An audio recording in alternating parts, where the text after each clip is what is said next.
exemplo, o campo gravitacional. Como é que eu provo que existe gravidade? Como é que eu provo que existe um campo gravitacional ao nosso redor aqui? Você pode fazer o que Newton fez. O que ele fez? Pegou uma maçã e soltou. O que a maçã fez? Ela caiu. Então ela manifestou a ação da força. Então o campo se manifesta através da ação da força. Então como é que eu provo que existe um campo? Pega o objeto e faz o quê? Solto. Pronto, vocês acabaram de ver o campo se manifestar. Ok? Tá, mas e se não houvesse esse campo? Se não houvesse uma perturbação, uma alteração nesse espaço aqui devido à presença da massa? Eu ia soltar aqui o apagador, o que ia acontecer com ele? Ia ficar parado aqui, em pleno ar. Ou seja, como se o planeta não... Mas o planeta existe? Está com uma dúvida? Alguma tem dúvida que a Terra existe? Certo? Posso pedir para você correr e trombar nela. Certo? Não precisa não, tá? Então, se a Terra existe, alguma coisa vai ser mudada. Ela cria um campo gravitacional. Da mesma forma acontece com o campo elétrico. Uma carga elétrica, se ela existe, ela cria ao redor um campo elétrico. Entendido? Tá? Sabendo disso, vamos fazer analogia matemática agora para entendermos a ideia. Se isso é a lei de Coulomb e ela acontece entre essas duas cargas, olha como é que fica a lei da gravidade. Eu tenho aqui uma massa M1, eu tenho aqui uma massa M2. O que essas duas massas fazem entre si? Segundo a análise gravitacional, elas se atraem. Então eu tenho a massa M2 puxando a massa M1, assim como a massa M1 está puxando a massa M2. Se essa força vale um F, aqui vale menos F. Certo? E elas estão separadas entre si por uma certa distância. Como é que eu resolvo isso pela lei da gravitação? A força da gravidade depende do quê? De uma constante, chamada constante da gravidade, ou constante da gravitação universal, vezes quem? A massa M1, vezes quem? A massa M2, dividido por quem? Pela distância ao quadrado. Olhem como essa equação é muito parecida com essa, não é? Certo? Ela é tão parecida que nós podemos fazer várias analogias entre elas, como eu estou fazendo agora com vocês. Tá? Então, para nós podermos quantificar a medida do campo elétrico, eu vou mostrar para vocês, primeiramente, como a gente quantifica o campo gravitacional, que é mais fácil de vocês verem. Tá? Para entendermos isso, a presença do campo gravitacional, eu vou mudar a proporção entre essas massas aqui. Vou imaginar a massa M1 com uma massa gigantesca aqui, ó. Imagine a massa do nosso planeta Terra aqui. Certo? Ele é a massa M1. Que eu vou chamar aqui de M maiúscula. Tá? Já vou entender por que eu estou usando a letra M maiúscula para representar a massa da Terra. Tá? E aí eu vou pegar uma pequena massa aqui. Bom, se eu for desenhar no tamanho correto da proporção aqui, vocês não conseguem nem ver. Tá? Então eu vou exagerar o tamanho da maçã aqui, tá? Ok? Então imagine que eu tenho aqui uma maçã. Não tem maçã desse tamanho comparado com a Terra, tá, gente? Tá? Estou exagerando, senão vocês não conseguem ver. A massa da maçã é a massa M2, que eu vou representar pela letra M minúscula. Por que eu adotei essa diferença entre as duas letras? Porque eu quero dizer que essa massa, ela é muito maior do que essa outra, certo? A gente representa assim, ó, pelo símbolo Mzão, ela é muito maior do que Mzinho. Quando eu coloco duas vezes o símbolo maior aqui, isso significa que essa massa é tão grande comparada a essa, que essa massa, perto dessa, é desprezível. Tira uma maçã do planeta Terra. Coloca uma maçã no planeta Terra, vai fazer diferença? Então significa que a massa da maçã, comparada à massa da Terra, ela é desprezível. O que a lei da gravitação diz? Que essas duas massas vão fazer o que entre si? Se atrair. A Terra atrai a maçã para onde? Para baixo, com uma força menos F. Ok? A Terra é puxada para cima pela maçã, com uma força igual a F. Constitui aqui um par, ação e reação, certo? Ok? E aí eu pergunto para vocês, essas duas forças, apesar de serem iguais, os efeitos são iguais? Quando eu pego a maçã e solto ela, e deixo também a Terra solta, é claro, o efeito dessas duas forças são iguais sobre os dois corpos? Por que não? Por que o efeito não é igual? Por que o efeito sobre a maçã não é igual ao efeito sobre a Terra? Tá aqui o motivo. Ó. A massa da Terra é imensamente maior que a massa da maçã. Newton dizia nessa época que a massa da Terra tinha muito mais inércia do que a massa da maçã. Então, como a massa da Terra tinha muito mais inércia, ela fica mais parada facilmente do que a maçã, certo? Então quem tende a ficar mais parado?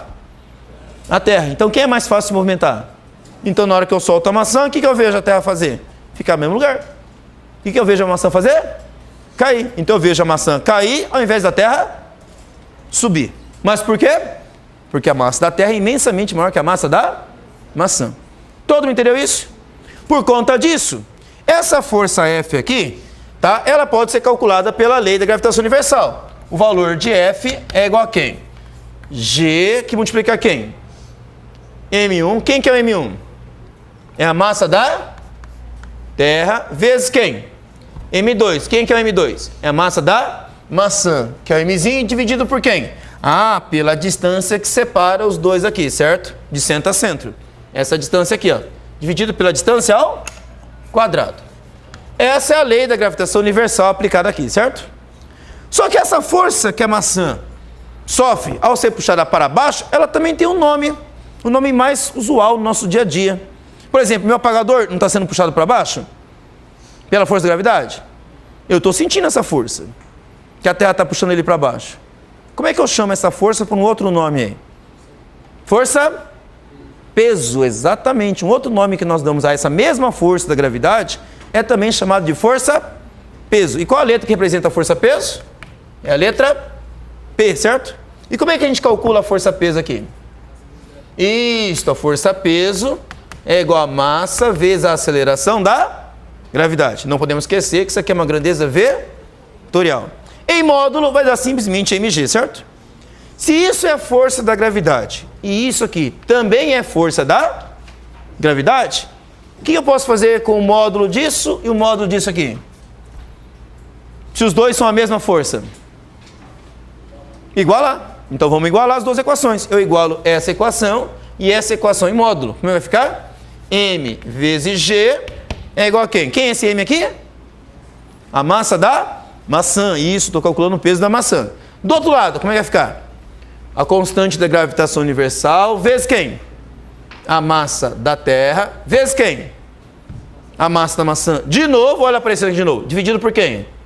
Pela distância ao quadrado. Até aqui todo entendeu? Minha análise matemática? Se entenderam, vou entender o próximo passo. Olha a massa da maçã aparecendo na equação. Ela aparece os dois lados da igualdade, não aparece? Fazendo a mesma operação. O que eu posso fazer com essa massa da maçã dos dois lados? Oi? Cortar, exatamente. Ó. Cortei essa massa da maçã aqui com a massa da maçã aqui. Senhor, mas por que o senhor cortou? Bom, primeiro porque a matemática me permite fazer isso, né? E fisicamente, qual a interpretação que nós temos de poder cortar a massa da maçã aqui e a massa da maçã aqui? Isso mostra para nós que a gravidade não depende da maçã. Entendeu o que eu acabei de falar? Gravidade de quem? A gravidade gerada pela Terra. Ou seja, o campo gravitacional da Terra depende ou não depende da maçã? Não depende da maçã. Vai depender do que então? Vamos ver o que sobra. Corta aqui. Vai sobrar o que desse lado? Só o G. Do outro lado, esse Gzão, que é o número, né? Vezes quem? A massa da Terra, dividido por quem? Pela distância ao quadrado. O que essa equação me permite calcular? Me permite calcular a aceleração da gravidade, que também é chamado, sabe de quê? Isso aqui também é chamado de campo gravitacional. Isso aqui é a medida da aceleração da gravidade, ou simplesmente chamado de campo gravitacional. Ou seja, do que depende o campo gravitacional da Terra? Vamos ver? Do que depende? Isso aqui é um número, tá? Depende do quê? Da massa de quem? Ah, então o campo gravitacional da Terra depende da massa da Terra. Claro, né? Não podia depender da massa lá de Plutão, né? Certo? A gravidade da Terra depende da massa da Terra. Dividido por quem? Pela distância. Isso quer dizer que quanto mais longe eu estiver da Terra, mais intenso ou menos intenso vai dar o campo gravitacional? Menos intenso. Ah, lembra aquela analogia que eu fiz agora há pouco? Se eu tiver o planeta Terra nesse espaço vazio, e eu for bem longe da Terra, se eu estiver bem longe da Terra, eu sentiria ou não sentiria a presença da Terra ali? Lembra, a namorada que leva o namorado bem longe da outra. E aí, o namorado vai sentir ou não vai sentir a presença da outra lá? Não, isso, exatamente. Quanto mais longe, menor influência. Então, quanto maior a distância, menor o campo gravitacional. E quanto menor a distância, maior o campo gravitacional. E por que cortei a massa da maçã aqui? O que mostra para mim que o campo gravitacional não depende do quê? Da maçã. Então, para que Newton usar a maçã aqui? Para que Newton usou essa maçã nessa história toda? Ah, para provar que existe. Só para isso. Para provar que existe um campo gravitacional. Da mesma forma que eu solto o apagador aqui para provar que existe um campo gravitacional. Mas a gravidade depende da existência do apagador? Agora, depende da Terra? Tira a Terra da história. Não tem campo gravitacional da Terra, né? Certo? Beleza? Gente, todo entendeu isso aqui? Então agora vamos para a eletricidade. Tá? Repare que eu vou fazer um desenho bem semelhante àquele lá. Agora, para ficar parecido com essa análise toda, eu vou pegar aqui uma grande carga elétrica. Tá? Uma enorme quantidade de carga aqui. Essa enorme quantidade de carga aqui, vamos supor que ela seja negativa. Ok? Uma carga negativa. E ela chama de carga Q1 e vou representar isso pela letra Q maiúscula aqui. Ó. Perto dela, eu vou pegar uma pequena carga. Uma carga que eu vou chamar de carga de prova. E essa carga eu vou chamar ela de carga geradora. Aqui, ó. Carga geradora. Aí eu pego aqui em cima uma pequena carga. Uma pequena carga positiva. Que é a minha carga Q2. Que eu vou representar aqui pelo valor Qzinho. Por que eu usei um Qzinho ali? Para mostrar que aquela carga é imensamente menor do que essa outra carga, né? Ok? Vou criar um disparate aqui entre elas. Uma grande carga muito maior do que a pequena carga, certo? O nome dessa pequena carga é chamada carga de prova. Carga de prova. Vou usar para provar o quê? O que eu quero provar aqui?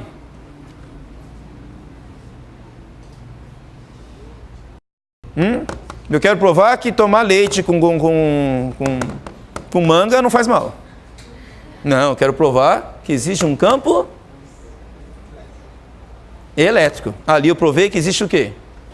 Um campo gravitacional. Aqui eu quero provar que existe um campo elétrico. Certo? Se bem que você pode tomar, tá? Leite com manga que não mata não, tá? Certo? Ok? Se eu soltar essa carga, ela vai ficar ali? Vai ficar aqui? Não, porque ela é positiva, essa carga é negativa, o que elas fazem entre si? Elas se atraem, exatamente. Então nós temos uma atração entre essas duas cargas. Essa aqui é puxada para baixo com uma força menos F, essa aqui é para cima com uma força F. De forma análoga àquela, eu acho que a de carga de cima é mais fácil de sentir essa força do que a de baixo, né? Não, né?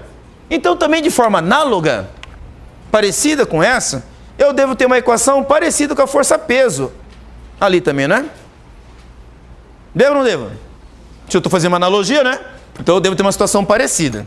Então essa mesma força F aqui, em módulo, ela poderia ser igual a quem? Aqui, em módulo, quem foi? Essa outra força que eu chamei de força peso. O que eu coloquei aqui no peso? Massa da maçã vezes o campo gravitacional. Aqui é massa? Não, aqui é a carga de prova, né?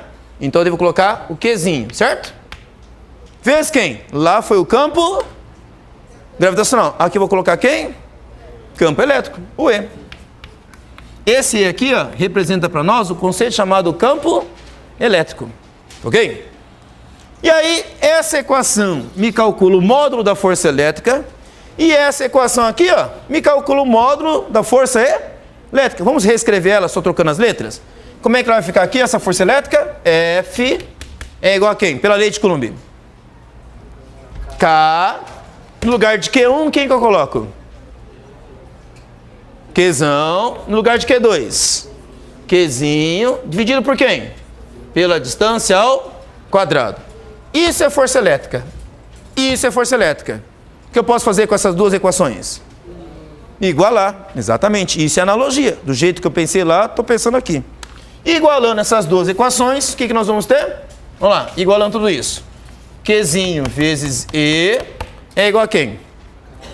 K vezes Qzão, de novo, vezes Qzinho, dividido por quem? Pela distância ao quadrado.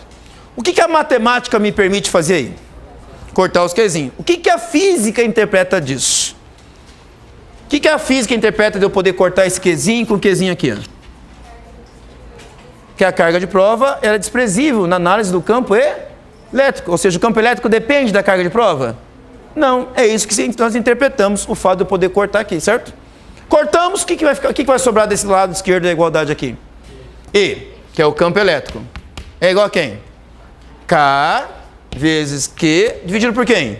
Pela distância ao quadrado. Olhem essa equação como ela é parecida com essa aqui.